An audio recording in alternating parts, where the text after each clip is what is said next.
usually fall prey to diabetes, hypertension, cardiovascular disease, cancer, arthritis, osteoarthritis, flat foot, respiratory problem, varicose veins, liver malfunction।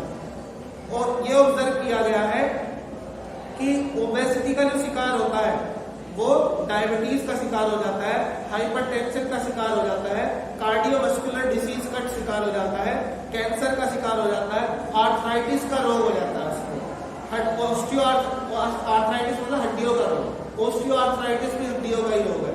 Flat foot हो जाते हैं, उसको पैर उसके समतल हो जाते हैं, रेस्पिरेटरी सांस लेने में समस्या हो जाती है, और वेरिकोस वेन्स का मतलब होता है कि नसों का अपने आप ही फट जाना, नसें अंदर फट जाती है जिससे रेडनेस इकट्ठी हो जाती है।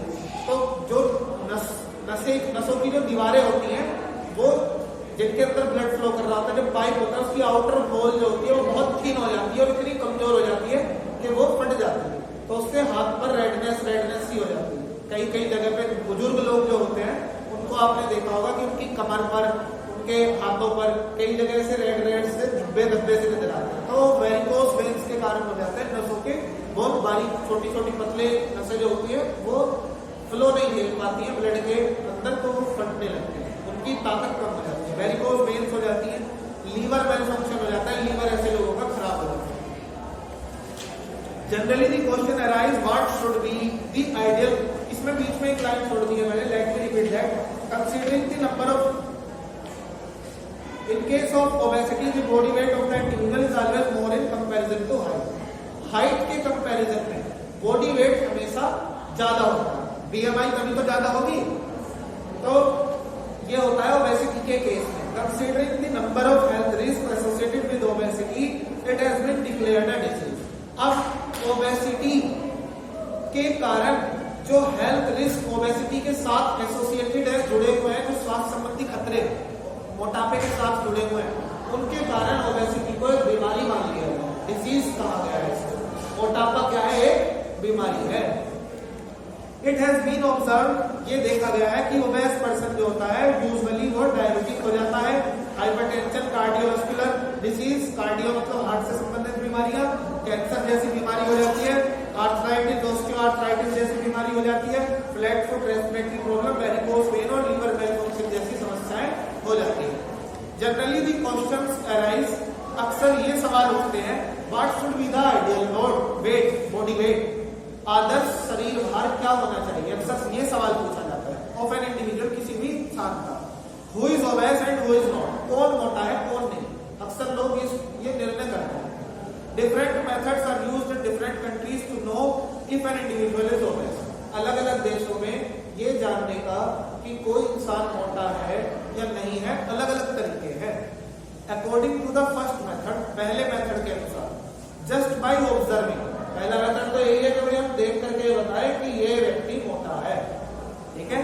इट कैन बी, अब ये ऑब्जर्व वैसे ही नहीं किया जा रहा, अक्सर हम उस एज के सामान्य लोगों को देखते हैं, तो जो सामान्य हेल्दी लोग होते हैं वो ज्यादा मोटे नहीं होते, तो उन सामान्य लोगों के बेस पर हमारा दिमाग ये कहते हैं कि ये सामान्य तो नहीं लग रहा है, तो इसका मतलब एक्स्ट्रा फैट एक्यूमुलेट हो रहा है बॉडी पर, तो ये कैसा है? मोटा है, ठीक है। But this method can not be considered a right method, लेकिन इसमें इस मेथड को सही तो नहीं माना जा सकता कि मान लो हम किसी से इंफर भी करें, किसी से जांच पड़ताल भी करें कि वो मोटा है या नहीं है, और या ऑब्जर्व करके किसी को कह दें कि भाई ये मोटा है, तो ये सही मेथड तो नहीं माना जा सकता to determine if an individual is obese, because the opinion about the shape of the body changes with the passage of time, क्योंकि शरीर की शेप, आकृति के मामले में लोगों की राय समय के साथ साथ बदलती जाती है। For example, chubbiness used to be liked by people in yesterday. Chubbiness क्या होती है? चूबीनेस का मतलब होता है गाल भरे हुए, लड़के पहले ऐसे पसंद किए जाते थे, मतलब ऐसे बच्चों को देख के लोग कहते थे हाँ बच्चा अच्छा है, जिसके गाल मोटे मोटे से रहते थे लड़कों के, है ना, हेल्दी सा रहता था, मतलब मोटा नहीं है लेकिन थोड़ा गोल मटोल सा लगता है। तो आजकल लड़कों का फेस कैसा? स्लिम कट फेस अच्छा लगता है कि जिसपे गाल अंदर हो, बाहर निकले हुए ना हो, गोल ना हो। तो ये चूबीनेस पुराने समय में पसंद की जाती थी लोगों के द्वारा। Whereas being slim and trim is appreciated nowadays everywhere. आजकल हर एक इंसान क्या चाहता है, अब वो गुब्बारे की तरह फूले हुए होते थे ना, सिक्स पैक एब और बाइसेप ट्राइसेप्स विंग्स और ये सब, अब वो भी पसंद नहीं किया जाता। अब कैसा स्लिम ट्रिम, जैसे ये लड़का बैठे, ये दोनों बैठे हुए हैं, तो ऐसे आजकल का ट्रेंड ये है। तो बॉडी की शेप के बारे में लोगों की राय बदलती रहती है समय के साथ साथ। पहले कैसे पसंद किए जाते थे, बाद में कैसे पसंद किए जाते थे। ठीक है, given individual body weight is more in proportion to his height. Second method ये कहता है कि यदि किसी इंसान के शरीर का भार वो उसकी हाइट की तुलना में ज्यादा है, the individual will be overweight और ओबेस, तब वो इस इंसान क्या मान लिया जाएगा, ओवरवेट या ओबेसिटी का शिकार मान लिया जाएगा। But this method can not be accepted as the best method, लेकिन इस मेथड को भी बेस्ट मेथड नहीं माना जा सकता। The third method is more scientific method, तीसरा मेथड जो है वो सबसे ज्यादा साइंटिफिक है। In this method the body fat percentage is calculated, इस मेथड में बॉडी की फैट परसेंटेज को कैलकुलेट किया जाता है। If the body fat percentage of a person is more than the required level, यदि किसी इंसान की body fat percentage required level से ज्यादा है, he she may be considered obese, तब उसको मोटा माना जाएगा। आपका जब 5वां चैप्टर चलेगा टेस्ट एंड मेजरमेंट, उसमें एक बॉडी की फैट परसेंटेज को चेक करने के लिए एक गेज आपको दिया जाएगा, रखा हुआ है। तो हम क्या करते हैं कि स्टमक वैली के फैट को इस तरह से इकट्ठा करते हैं और फिर उस गेज से नाप के देखते हैं। गेज पर रीडिंग आती है, वो रीडिंग के लिए पीछे टेबल दी गई है। हम एज देखते हैं और फैट परसेंटेज देखते हैं। अगर वो फैट परसेंटेज ज्यादा आ रही है तो जाहिर सी बात है आप मोटापे के शिकार है। तो ये ज्यादा साइंटिफिक मेथड माना गया है। If the body fat percentage of a person is more than the required level, he she may be considered obese. This is the most accurate method to determine obesity. ये सबसे accurate method है obesity को determine करने का। But it is not easy to apply this method. इस method को apply करना आसान नहीं है। In comparison to other methods, the weight and height chart is still preferred to determine obesity because it is easily available, cost effective and easy to use. सारे methods की अपेक्षा wait और height chart, जो BMI का chart होता है, एक तो वो होता है, एक होता है एज के साथ हाइट चार्ट, सॉरी एज की हाइट के साथ वेट का चार्ट। देखा है आपने हाइट के साथ वेट का चार्ट 11th में था, शायद 11th में था। तो उस चार्ट का इस्तेमाल किया जाता है ये डिटरमाइन करने के लिए कि इंसान मोटा है या नहीं है, क्योंकि ये इजीली अवेलेबल होता है, ज्यादा कॉस्ट इफेक्टिव नहीं होता और इजी टू यूज होता है। Another method to check obesity is using BMI. दूसरा मेथड क्या है, BMI बॉडी मास इंडेक्स निकालना। If you want to know your body mass index, then divide your body weight in kg by your height in meter square base. ठीक है, ये formula दिया हुआ है, ये मैं आपको 11th में पढ़ा चुका हूँ, so there is no need to explain more. The WHO criteria for overweight and obesity by BMI वो लिखा हुआ है, अंडरवेट 18.5, BMI से कम वाला अंडरवेट होगा, नॉर्मल वेट 18.5 से 24.9, ओवरवेट 25 से ऊपर। ओबेसिटी की क्लास 1 30 से शुरू हो जाती है और आगे बढ़ती जाती है। ठीक है, तो ये आपको टेबल अपने दिमाग में सेट कर लेनी है। BMI का फॉर्मूला आपको याद रखना है, ये पूछा जाता है। With the help of the above table, an individual may know which category of weight he belongs to. ऊपर वाली टेबल से आप ये जान सकते हैं कि किस वेट कैटेगरी में आप आते हैं। आप अंडरवेट है, आप नॉर्मल वेट है, आप ओवरवेट है या ओबेसिटी की क्लास में चले गए, मोटापे के शिकार हो गए। Obesity can be prevented. अब ये तो बात हुई कि भाई ओबेसिटी होती क्या है। अब हम बात कर रहे हैं कि क्या ओबेसिटी को प्रिवेंट किया जा सकता है, क्या इससे इसकी रोकथाम की जा सकती है। तो as well as cured if the following asanas are performed regularly, अगर नीचे बताए गए आसन्स को रेगुलरली परफॉर्म किया जाए तो सच में ओबेसिटी को प्रिवेंट भी किया जा सकता है, और अगर ओबेसिटी आ भी गई है तो उसको क्योर भी किया जा सकता है। ठीक है, तो अब वज्रासन पिक्चर आपके सामने है और प्रोसीजर आपके सामने लिखा हुआ है। इट इज अ मेडिटेटिव आसन। वज्रासन क्या है, एक मेडिटेटिव आसन है, क्योंकि इस आसन में हम क्या करते हैं, ध्यान केंद्रित करते हैं, ध्यान लगाते हैं। वज्रासन की मुद्रा में बैठ के सांस जब हम ले रहे होते हैं तो सांस की आवाज पर अपना ध्यान एकाग्रचित करते हैं। Kneel down on the ground और फ्लोर, घुटने मोड़ करके बैठ जाइए ग्राउंड पर, फर्श पर with your knees, ankles and toes touching the ground, ankle और टो आपका ग्राउंड पर टच करना चाहिए। Your toe should be stretch backward, toe आपके पीछे की तरफ पैर फैले हुए होने चाहिए, ऐसा नहीं कि एडी उठी हुई है पीछे से, ठीक है। Now place your palms of your hands on the knees, अब अपनी जो हथेलियां हैं वो अपने घुटनों पर रख लीजिए। The upper body should be straight, ऊपर का जो शरीर है वो सीधा होना चाहिए। फोटो देखते रहिएगा इधर। At this time the breathing should be deep, और जब आप इस समय कर रहे हैं तो ब्रीथिंग आपकी जो सांस है वो गहरी और इवन होनी चाहिए, समान होनी चाहिए। ऐसा नहीं कि सांस भरी तो गहरी छोड़ दी एकदम, जितने समय तक सांस गहराई में ली है उतने समय तक ही छोड़ने में लगना चाहिए। ये होती है इवन ब्रीदिंग, समान सांस भरना और छोड़ना, और स्लो होनी चाहिए, धीमी होनी चाहिए। धीमी होगी तभी गहरी होगी। Then expand your chest forward, और ऐसा करते हुए अपनी चेस्ट को आगे फॉरवर्ड एक्सपेंड कीजिए, जिससे आपकी रिब केज आगे खुलेगी, फेफड़ों को खुलने की जगह मिलेगी, ठीक है। फेफड़ों को खुलने की जगह मिलेगी तो डायफ्रागम नीचे प्रेशर बनाएगा, डायफ्रागम भी नीचे जाएगा, वो आंतों पर प्रेशर बनाएगा, आंतों पर प्रेशर बनेगा तो डाइजेशन जो होगा हमारा वो एक्टिव हो जाएगा। समझ रहे हो पूरा साइंस वज्रासन का। Then expand your chest forward and pull your abdominal portion inward. इस ऐसा करते हुए अगर डायफ्रागम नीचे गया और आपने पेट फुला दिया आगे की तरफ, तो क्या आंतों पर प्रेशर पड़ा? उनको तो आंतों को तो जगह मिल गई आगे, तो आपको अंदर एब्डोमेन को अंदर दबा के रखना है। ऐसा करते हुए सांस चेस्ट एक्सपेंड करनी है और एब्डोमेन को अंदर दबाना है, पेट को अंदर दबाना है। तो that is the procedure of vajrasana. अब इसके बेनिफिट्स क्या क्या है समझ लीजिए।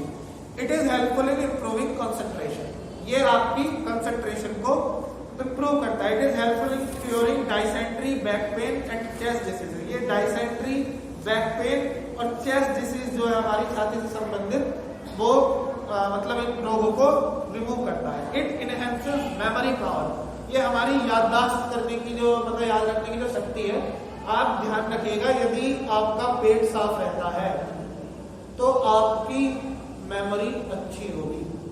अगर आपका पेट साफ नहीं रहता है, कॉन्स्टिपेशन आपको रहता है, कब्ज रहता है, तो आपकी याददाश्त धीरे धीरे खराब होगी। It cures the problems related to menstruation, ये मतलब समस्याएं जो स्त्रियों की समस्याएं हैं उन समस्याओं को भी दूर कर देता है। इट क्योर्स मेंटल स्ट्रेस, ये मानसिक तनाव को दूर करता है। It strengthens the pelvic muscle, हमारी जो पैल्विक मसल होती है, जो जहां पर हमारे पैर आपस में जाके जुड़ते हैं, यहाँ पर एक हड्डी होती है पैल्विक मसल, वो आप थोड़ा उसमें गैप होता है पैल्विक मसल में, जहां से मतलब हमारे हिप रीजन की हड्डी है, जहां जो हमारी रीढ़ की हड्डी है, रीढ़ की हड्डी पैरों से जिस हड्डी से जुड़ी होती है वो होती है पैल्विक रीजन, हमारा वो पूरा हिस्सा पैल्विक रीजन होता है, ठीक है।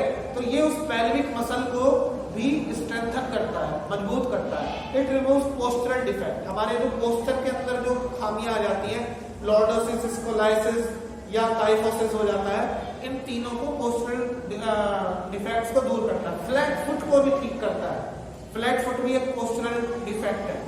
It prevents hernia and gives relief from piles, piles एक बीमारी है ना, और हर्निया ये आगे की साइड में पुरुषों के शरीर में होने वाली बीमारी है, तो इन दोनों को भी प्रिवेंट करता है। It is the best asana for people suffering from sciatica, sciatica pain होता है हमारी थाई में, जहां पे पेल्विक रीजन में बता रहा ये जो हमारा रीजन होता है, यहाँ जहाँ पैर मिलते हैं, इस हड्डी को पीछे तक मेरी बैकबोन जो है उससे ही जुड़ी हुई है पेल्विक रीजन से। अब इस पेल्विक रीजन से यहाँ हड्डी एक दस जाती है थाई को, वो सियाटिका नर्व कहलाती है। अगर ये सियाटिका नर्व पर प्रेशर आ जाए, इसके अंदर ब्लड फ्लो ठीक से ना हो रहा हो, तो पैर जो होता है वो काम करना बंद कर देता है, इसमें बहुत जबरदस्त पेन होता है, पैर रखते ही पेन होता है, तो उसको सियाटिका पेन बुलाया जाता है। तो ये क्योंकि थाइस में बैंड हो रही है, तो नसों को वो एक्टिव करता है, तो नसों के अंदर जो रक्त का जो थक्का या कोलेस्ट्रॉल के कारण जमाव होने लगता है, नसों के अंदर कमी आने लगती है, वो कमी नहीं आती। It is the best asana for people suffering from sciatica and sacral infection. Sacral infection भी ये इन्फेक्शन है, देख करके बताएंगे।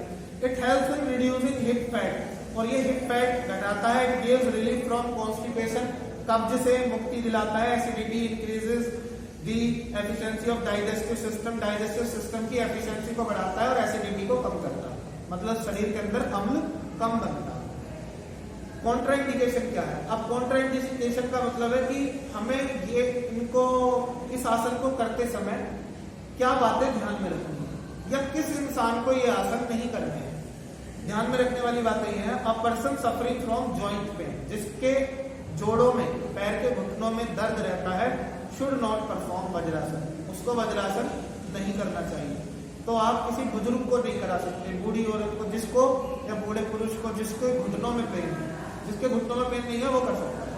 The individual who have any spinal column problem, जिसकी स्पाइनल कोलम में कोई प्रॉब्लम हो, रीढ़ की हड्डी के कोलम में कोई प्रॉब्लम हो, या रीढ़ की हड्डी का ऑपरेशन हुआ हो, तो वो व्यक्ति इस आसन को नहीं कर सकता है। The individuals who have some difficulty in movement should do Vajrasana with a lot of care, जिन्हें चलने फिरने में कोई समस्या हो, उन्हें बहुत केयर के साथ, बहुत सावधानी के साथ वज्रासन को करना चाहिए, अदरवाइज इसके हार्मफुल इफेक्ट आ जाते हैं। पदहस्तासन, पदहस्तासन समझते हैं प्रोसीजर क्या है। Bend forward until the fingers और palms of the hands touch the floor, आगे की तरफ इसमें बेंड होना है, झुकना है, जब तक हाथ की हथेलियां या फिंगर जमीन को, फ्लोर को ना टच कर लें। Touch the floor on either side of the feet, और पैरों के आगे नहीं, पैरों के अगल बगल में, ठीक है। Try to touch the knees with the forehead, और आपको अपने माथे से अपने घुटनों को छूने की कोशिश करनी है। डू नॉट स्ट्रेन, अगर नहीं छुआ जा रहा है तो खींचना नहीं है, शरीर को स्ट्रेट नहीं करना है। कीप द नीज स्ट्रेट, बस घुटनों को सीधा रखें।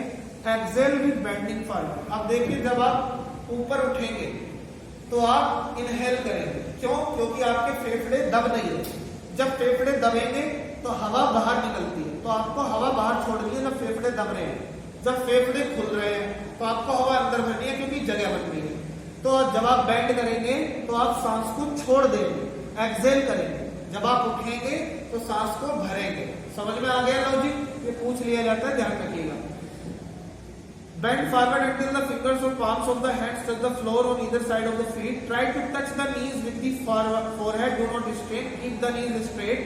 Exhale while bending forward. Try to contract the abdomen in the final position to expel the maximum amount of air from the lungs. अब आपको एब्डोमिनल को फाइनल पोजीशन में आपको एक्सपेल करना है, जिससे ज्यादा से ज्यादा हवा आपकी चेस्ट में, आपके लंग्स में भर सके। अच्छा, इसमें एक बात और ध्यान रखनी है, जिन लोगों की आईसाइट पुअर होती है, पुअर है, या जिनको चश्मा लगा हुआ है, जो स्पेक्टिकल्स यूज करते हैं, ग्लासेस यूज कर रहे हैं, तो उनको करना क्या है कि नीचे झुकते समय और सांस छोड़ते समय अपनी आंखें खुली रखें, आंखें बंद नहीं करेंगे। आंखें बंद करेंगे तो आपको सिर घूम जाएगा, चक्कर आ जाएगा। जब ऊपर उठते हुए आएंगे तब आप आंख खोल सकते हैं, आंख बंद कर सकते हैं। बेनिफिट्स क्या है इसके? Padahastasana makes the body very flexible, इससे हमारे शरीर की फ्लेक्सिबिलिटी जो होती है वो बढ़ जाती है। और हम ये आसन किस लिए कर रहे हैं? ओबेसिटी दूर करने के लिए कर रहे हैं। ये ओबेसिटी को क्योर करने वाले या उसको प्रिवेंट करने वाले आसन। अगर आप वज्रासन करते हैं मोटापे के शिकार नहीं होंगे, अगर आप पदहस्तासन करते हैं तो आप मोटापे के शिकार नहीं होंगे। It stretches the back and leg muscle, ये बैक और लेग मसल को स्ट्रेच करती है, हमारी कमर की और टांग की मांसपेशियों को उसके अंदर खिंचाव देती है। It helps to eliminate excess belly fat, और ये अगर हमारे बेली का, पेट का फैट बढ़ रहा है तो उसको रिमूव कराने में भी मदद करता है। इट इंप्रूव्स डाइजेशन, हमारे डाइजेशन को बढ़ाता है। एंड रिड्यूसेस कॉन्स्टिपेशन, और कब्ज को दूर करता है, घटाता है। It cures many stomach elements, और ये बहुत सारी पेट की बीमारियों को ठीक करता है। इट इंप्रूव्स ब्लड सर्कुलेशन, और हमारे रक्त के जो सर्कुलेशन है, रक्त का जो संचार है उसको भी सुधारता है। लेकिन इसकी भी कुछ कॉन्ट्राइंडिकेशन है। वो क्या है? The individuals who have back pain should avoid this आसन। जिसकी कमर में दर्द रहता है उसे ये आसन नहीं करना चाहिए। कमर में दर्द ऐसे नहीं कि साल में एक बार हो गया या महीने में एक बार हो गया, जिसके रोज रहता ही है, तीसरे दिन रहता ही रहता है, दूसरे तीसरे दिन, उसको ये आसन नहीं करना चाहिए। At least they should not bend forward fully, कम से कम वो पूरा आगे ना झुके, थोड़ा झुके, जमीन से हाथ मिला के माथा घुटनों से मिलाने की जरूरत नहीं है। They can bend themselves only as far as comfortable, वो जितना कंफर्टेबल हो केवल अपने आप को उतना ही बेंड करें। ऊर्ध्व हस्तासन, ऊर्ध्व हस्तासन फोटो देख लीजिए। You must begin by assuming Tadasana. आपको शुरुआत कैसे करनी है, ताड़ासन कैसे करते हैं। ताड़ासन आपको 11th में कराया गया था। ताड़ का मतलब होता है पेड़, पेड़ के जैसा आसन करना। Stand with your arms at your sides, sides में आर्म के साथ लिए हुए, आर्म्स को लिए हुए खड़े हो जाइए। देन जेंटली, साइड में होनी चाहिए, मतलब आप जो है आपके बीच में बगल में बांध के या ऐसे करके नहीं खड़े होती है, साइड्स में। Then gently raise them to the ceiling, तब धीरे धीरे उन्हें सीलिंग छत की तरफ ऊपर उठाइए। Make sure that your arms are parallel to each other, इस बात का बिल्कुल ध्यान रखिए कि आर्म्स आपके बिल्कुल पैरेलल होनी चाहिए, दूसरे के समानांतर, दोनों के बीच में बराबर गैप होना चाहिए पूरे प्रोसीजर के साथ, ठीक है। Parallel to each other. You can also bring your palms together over your head, आप एक साथ अपनी हथेलियों को सिर के ऊपर ले जा सकते हैं। While you do this make sure your shoulders are not hunched, जब आप ऐसा करते हैं तो आपको ये ध्यान रखना चाहिए कि आपके कंधे जो है वो हंच्ड नहीं होने चाहिए, झुके हुए ऐसे नहीं होने चाहिए आगे, ठीक है। इफ यूर सीधे होने चाहिए, बिल्कुल स्ट्रेट, ठीक है। If your palms are apart then they must face each other, अगर आपकी पाम्स जो है दूर है तो वो एक दूसरे की तरफ फेस करते हुए होनी चाहिए, हथेलियों का फेस एक दूसरे की तरफ होना चाहिए, ठीक है। Your arms must be straight at all times such that they are activated all throughout till your finger tips, इस तरह से ये खिंची होनी चाहिए आपकी हथेली ऊपर की तरफ और उंगलियां ऊपर की तरफ पूरी तनी हुई होनी चाहिए कि आपकी फिंगर की टिप तक एक्टिवेट हो, टिप तक भी खिंची हुई हो, उसका पता होना चाहिए उंगली की आगे का कोण कहां पर है। Move your gauge upward, your shoulder must be away from your ears, आपके कंधे जो है, एक बात का और ध्यान रखना चाहिए कि आपके कानों से मिले हुए ना हो, ऐसे ना हो, दूर होने चाहिए, ठीक है ना, दूर होने चाहिए। From and your shoulder blades must be pressed firmly on your back, और आपके शोल्डर ब्लेड जो होते हैं पीछे की तरफ जो ब्लेड होते हैं, मतलब कंधे का पीछे का हिस्सा जो यहाँ पे हड्डी, चौड़ी सी हड्डी होती है, वो अंदर की तरफ प्रेस होनी चाहिए, बिल्कुल पीछे ऐसे। जब आप पीछे सीधा रखोगे तो वो